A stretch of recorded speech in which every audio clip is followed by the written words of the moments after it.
Hello friends, welcome to jwreasoning.com. Today is Sunday, November 12th, 2023. I've already done a review of the Watchtower lesson for this day, and I thought I would touch on this text as well, this daily text. So let's get started. Maintain the oneness of the Spirit in the uniting bond of peace, Ephesians 4:3. In recent years, many congregations and circuits have been reorganized.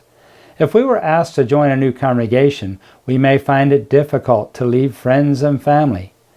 Do the elders receive divine direction that tells them where to assign each publisher? No. And that fact might make it challenging for us to follow the direction we receive. But Jehovah trusts the elders to make such decisions, and we too need to trust them. Why should we cooperate with the elders and support their decisions even when the decisions are not what we would have preferred? Because in doing so, we help preserve the unity among God's people. Congregations thrive when all humbly submit to the decisions reached by the body of elders. More important, we show Jehovah that we trust in Him by cooperating with those whom He trusts to care for us. This whole text is set up to make you follow the organization, to get you in line and get you ready to follow the elders no matter what they tell you.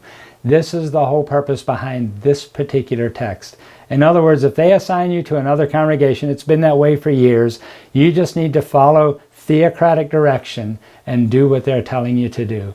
You need to follow that because they have a reason. They don't have to give you a reason, but they're doing what Jehovah wants you to do. And even though they don't receive this divine direction, look at that question there. Do the elders receive divine direction that tells them where to assign each publisher? No. If it's not coming from God, then why do you have to follow their direction so strictly?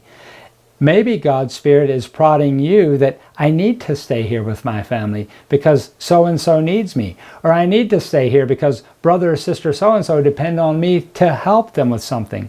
You see, if you're feeling prodded in that direction and you've prayed about it and you feel like this is what I really need to do, who are the elders to tell you, well, you need to go against your conscience and perhaps even God's Spirit directing you to do that, to do what we tell you to do, even though we're not divinely told to do these things. You see, God's Spirit can direct you just as it directs everybody else.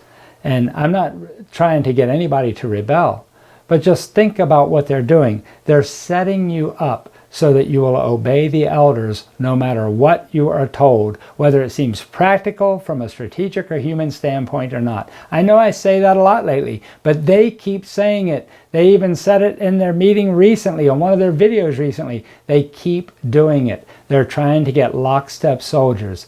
Why do they want such obedience? I don't know. I don't know if there's something coming or not, but just be cautious of this, friends. Be very aware. If you're in that lockstep and you're following them the way they want you to, you're in a dangerous place. We're supposed to follow Christ Jesus. Next in this particular text, it says, "But Jehovah trusts the elders to make such decisions, and we too need to trust them." The elders are there to shepherd, not to direct us on what to do. They're there to make suggestions, to give biblical help when needed. They are not what the organization is making them, where they will assign you to different places. That's just like being in school and being assigned seats. What if they told you, I want you, brother, to sit over here in the Kingdom Hall and you to sit here, and we want to move things around a little bit and make everybody, let's start assigning seats. I believe most of the friends would do it. Well, this is from Jehovah. This is what He wants. There's got to be a reason He wants me here. But you know, that's what that does is that removes Jehovah's Spirit from doing anything. Because if you think about it, when every congregation is singing the same song in every Kingdom Hall every week, and everybody's going over the same things. I've talked about this before, so I don't mean to be beating a dead horse, but a congregation in Japan doesn't have the same problem as a congregation in my town. The congregation in your town doesn't have the same issues as the congregation that's in my town. So why do we have to cover the same exact information? God's Spirit can direct the leaders, if they're in tune with that, of that congregation or the brothers and sisters in that congregation, to say, we need a talk on this, or we need to discuss this or that. And there's no room for that in your organization.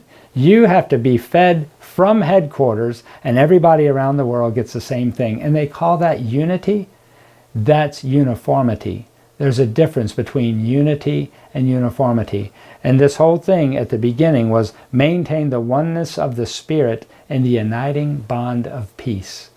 The uniting bond of peace comes from God's Spirit working within you. So friends, my prayer is that you will continue to study your Bible. Remember, Jesus is the way, the truth, and the life. No one comes to the Father except through him. And my prayer for you is that Jehovah will continue to bless you until we meet again.